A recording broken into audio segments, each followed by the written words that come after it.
আজ 26শে ফেব্রুয়ারি শিবরাত্রির দিন। তো আমি উপোস করেছিলাম, আগের দিন নিরামিষ খেয়েছিলাম। যেহেতু আমি ভাত খাই না, ডায়েট করি, তো তার জন্য আমার শেক খাওয়া বলো, ওটস খাওয়া বলো, ওটাই নিয়ে সরঞ্জাম হয়ে গেছে। তো শিবরাত্রির দিন আমি কিভাবে পুজো করলাম সেটাই তোমাদের সাথে শেয়ার করলাম। দেখো, আমার যতটা সাধ্য মতন আমি পেরেছি ততটাই আমি ভগবানকে দিয়েছি। তো আমি মন থেকে ডেকে দিয়েছি, আশা করি, আমি জানি শিব এটাকে গ্রহণ করিবে। তো তোমরা কিভাবে তোমাদের বাড়িতে পুজো দিয়েছো সেটা কমেন্ট করে জানিও।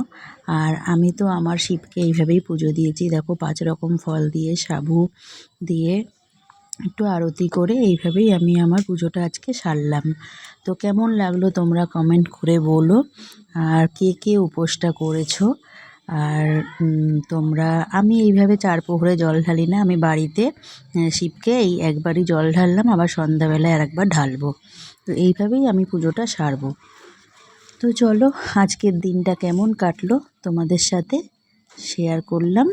আর টাটা, বাই। আর সারাদিন এই ফল প্রসাদ এইসব খেয়েই থাকবো।